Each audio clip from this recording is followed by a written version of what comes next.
Hi, I'm so happy you're here. Welcome to the Let's Keep Moving with Risha podcast. This is Risha. I'm a motivational speaker, content creator, and I love talking about things that will help you keep moving in your life, especially on areas like your life, mental health, love, growth, and everything in between. So if you're ready, let's keep moving. Okay, so hello everyone. Today's episode is going to be a little more vulnerable and honestly one of the most requested topics in my inbox lately. It is that how do you actually heal and forgive people who deeply hurt you? So I was running just a few days ago and it was that same day, same night when that earth-shattering experience happened in my life. I never wanted it to happen to my life. But what can I do about it, 'di ba? Nangyari na. And now 1 year later, I just can't help but feel so grateful for the support, spiritual support I received from this world, from God, and from everybody else. And today, we're going to talk about it. I think many of us have been there at some point.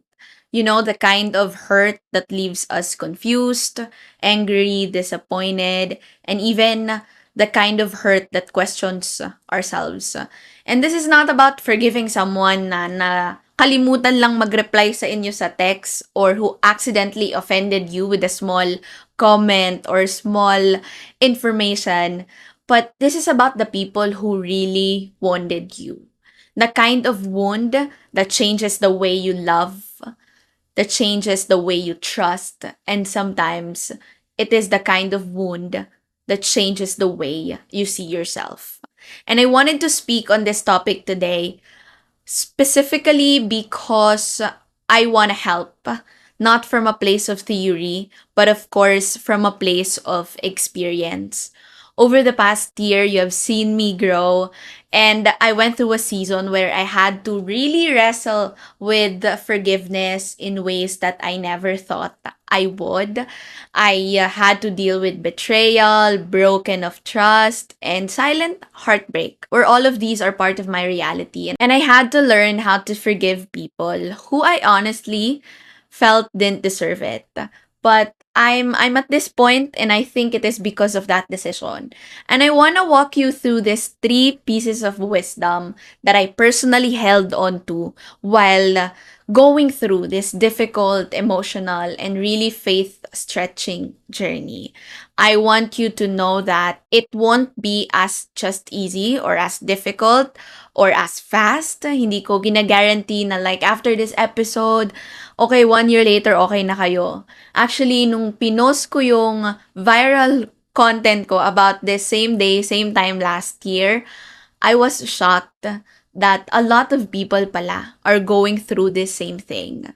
A lot of people are going through heartbreaks, betrayals, trust issues. And unlike in my experience, I'm continuously healing, forgiving people, and in that process of rebuilding that trust in myself and to other people, I can't help but feel sad na ang dami pa palang stuck there.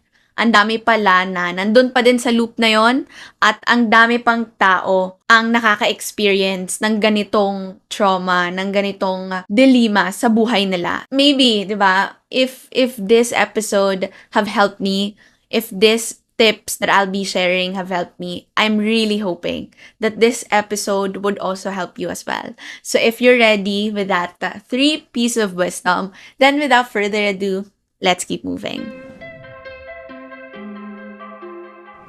Let's start with the first one. The first thing that I'd like to talk about in this whole episode is that forgiveness is always a decision. It is never a feeling. Alam nyo, for the longest time, I thought that forgiveness would come naturally. That time would heal me. I thought that one day I'd wake up and I would magically I feel like forgiving someone today. I feel like forgiving him for hurting me or forgiving her for destroying my relationship. And I expected that at some point, my heart would soften on its own. And alam niyo yun, I just feel ready. But the truth pala is, that day never really came. That day won't come. I realized that if I waited for my feelings to align with my ability to forgive, I would probably spend years living in anger, bitterness, and resentment. And I want to tell you this because sometimes we think that forgiveness is a feeling, but forgiveness doesn't wait for your emotions to cooperate. It starts with a choice that you long before your feelings even catch up. And there were days talaga when I prayed like, Lord, I don't like forgiving this person right now. In fact, if I'm being honest, Lord, I feel the opposite. I hope that this person gets punished. I feel resentment, I feel betrayal, but I still chose to say, God, I surrender this need to make revenge. I feel resentment, I feel hate, I feel betrayal. But at the end of the day, I still chose to say that, God, I surrender these feelings to you. I surrender this experience with you. I want to forgive. Please help me forgive, even if my heart is not there just yet. And you know what's cool thing about it? You won't feel ready anytime soon. And so it's really a decision I had to make over and over again. And sometimes daily. Especially when there are things in your life that would keep reminding you of that pain, that would keep reminding you of how stupid that experience was. Forgiveness doesn't mean that the pain will disappear instantly. It doesn't mean na kapag napatawad mo na yung isang tao, okay na. It doesn't mean na you will automatically forget about everything and you will completely forget about everything. It doesn't mean that you won't still remember the moments and situations that hurt you. But it means that you are now choosing to let God begin the healing work in your life. I know I might sound spiritual, but this really helped me move on, move forward, and choose continuous healing. It is only by surrendering talaga what you feel, whatever it is that is in your heart, that will really help you forgive and truly heal. Akala ko din kasi na kapag nagpatawad ako, okay na. Akala ko kapag nagpatawad ako, wala na din yung sakit. Akala ko pag tinanggap ko na yung acceptance or akala ko din na kapag tinanggap ko na yung apology from other people, it would just magically go away or the pain would just magically go away. Pero hindi pala. Just because you chose to forgive people doesn't automatically remove the pain away. Sometimes it's even harder. Sometimes it feels like a betrayal to yourself. It feels like mas kinakampihan mo pa tong tao kasi mas pinatawad mo pa sila kesa sa mas patawarin mo yung sarili mo. But I guess, no regrets. No regrets to consider forgiveness as a decision and not a feeling. Because no one wants to forgive the people who hurt us. No one wants to forgive the people who broke our heart. No one wants to forgive the woman who chose to destroy the relationship I worked so hard for. No one wanted to accept that person in my life again. But it is because of forgiveness and God's grace that allowed me to see the bigger picture. It is because of the whole situation na I found so much peace.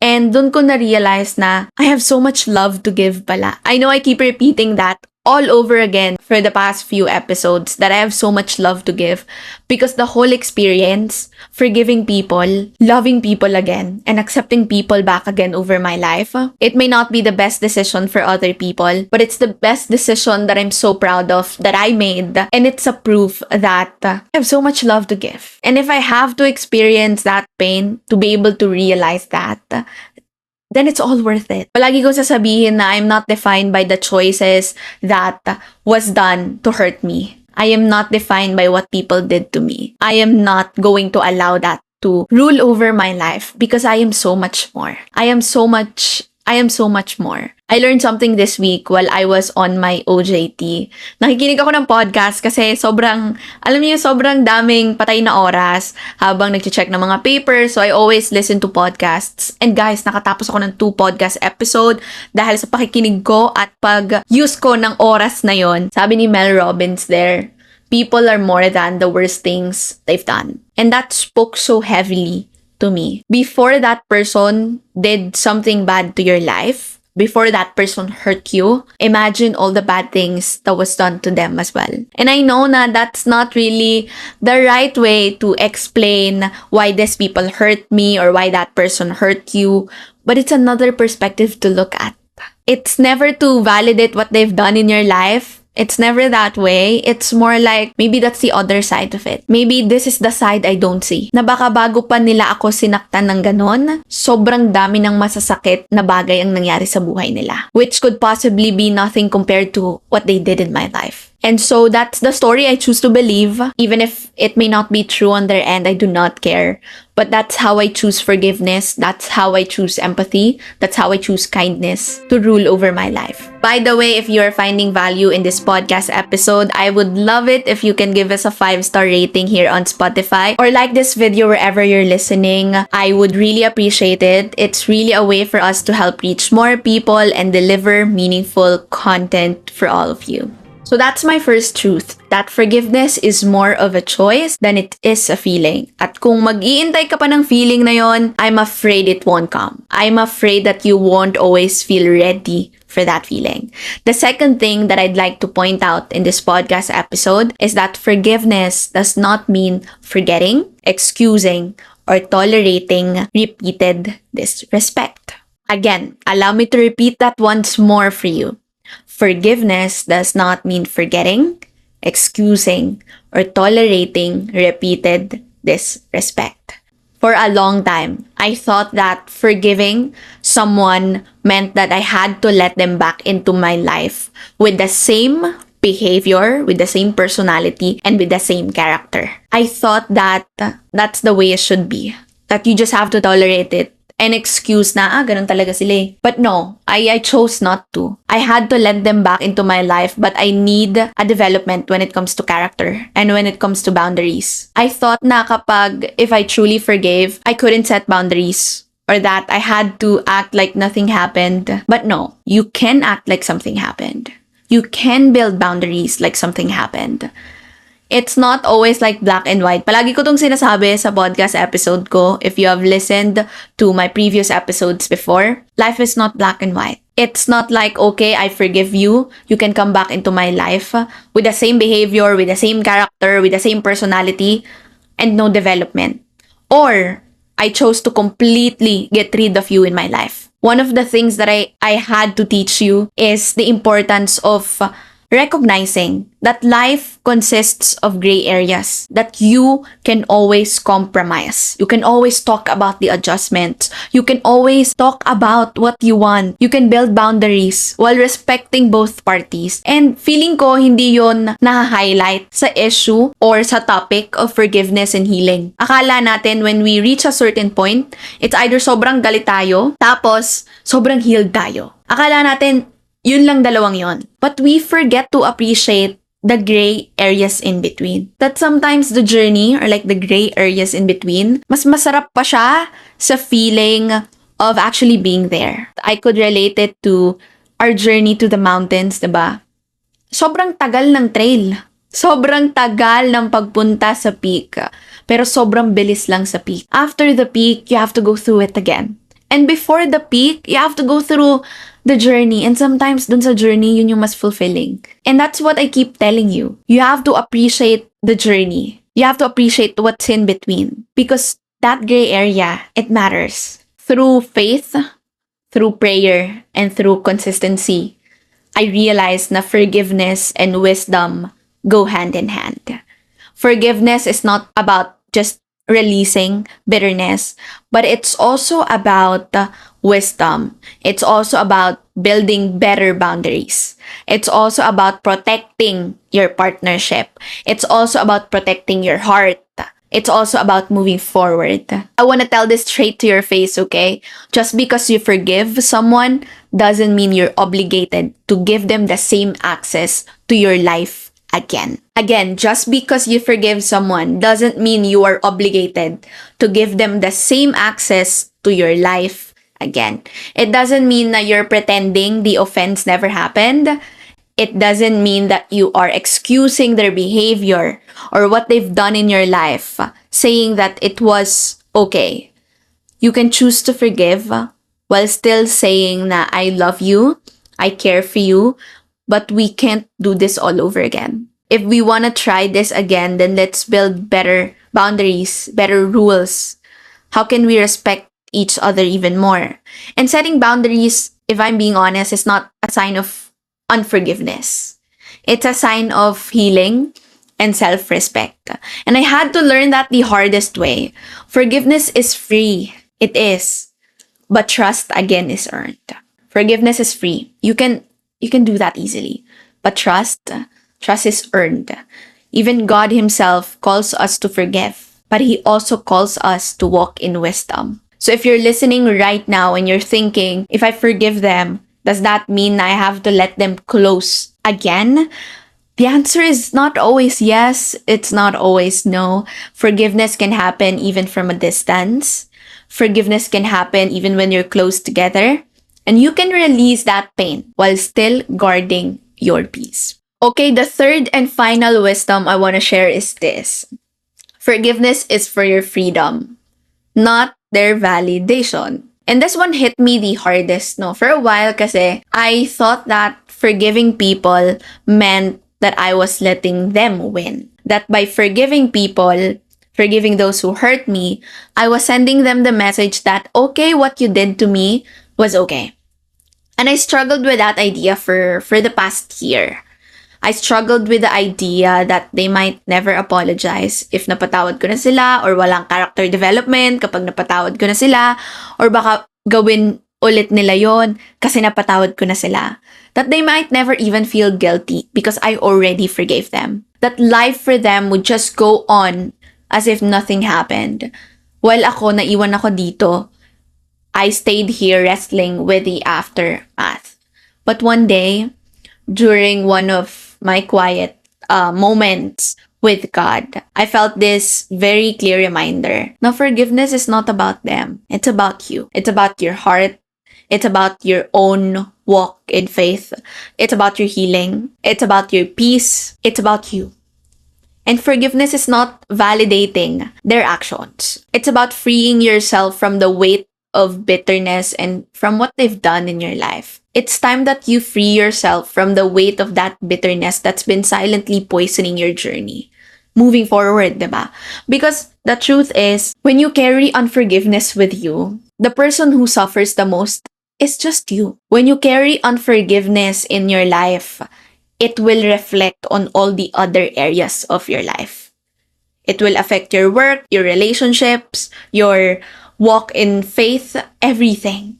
Your everyday life. You can choose not to agree, but let's face the truth. You're the one who loses sleep at night. You're the one replaying those conversations in your head. And ikaw yung trap dun sa cycle of overthinking at emotional exhaustion. And they might not even be aware of the damage they caused in your life, diba?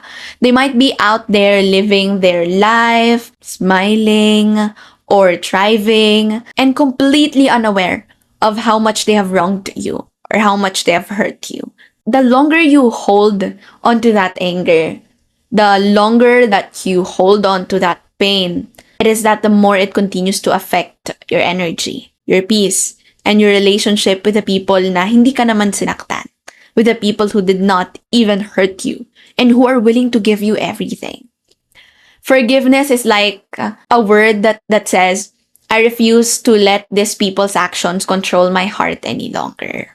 I refuse to let what these people did steal my joy today. I'm choosing freedom, not because you deserve it, but because I deserve peace. Choosing forgiveness doesn't mean the pain magically disappears overnight. No, mas mahirap.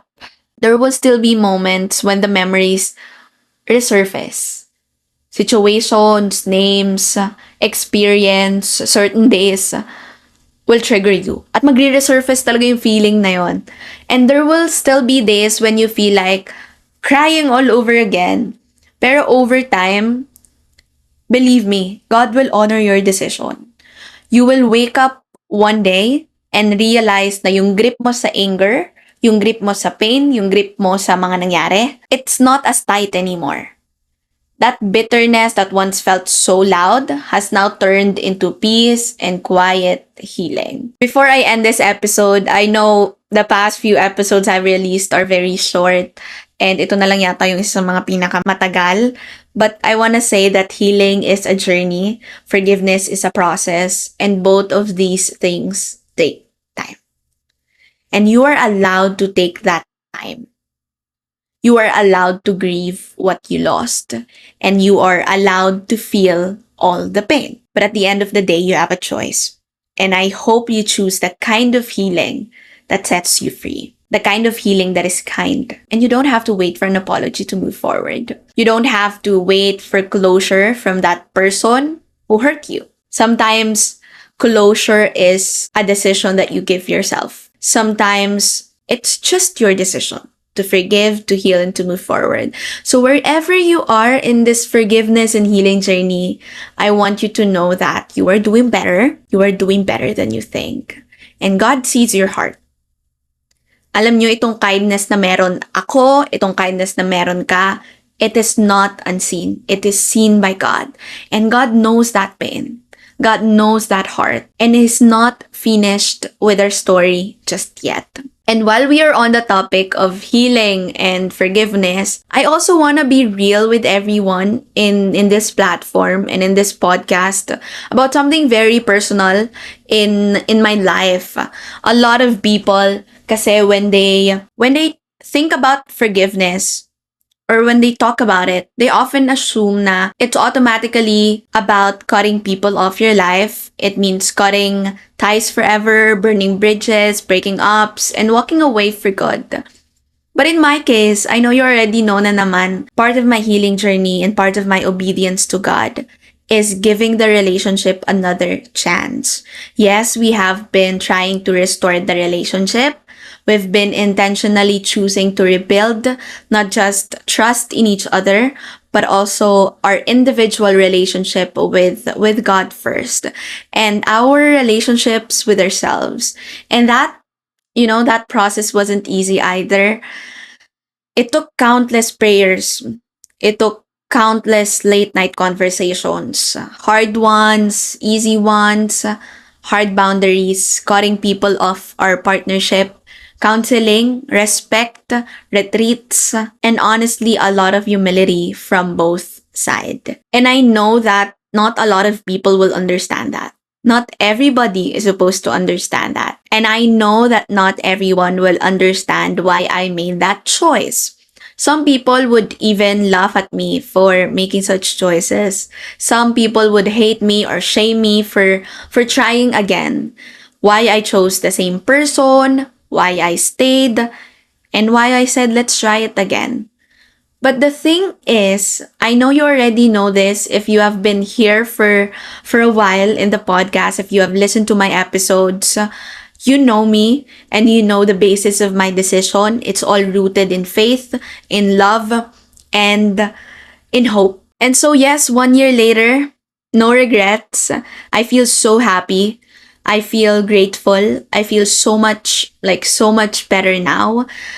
The thing in this relationship is that my privacy to choose the same relationship, to choose the same person, to choose this story all over again, that decision is mine and mine alone. And hindi ba halata na I'm happy I did? My family, they are the people who walked with me through the worst of it, through the worst of this journey. But they're happy we tried again. My best and my closest friends, the ones who saw me cry, broke down, and processed everything, they're happy for the both of us. And honestly, that's the only opinion I need in my life right now.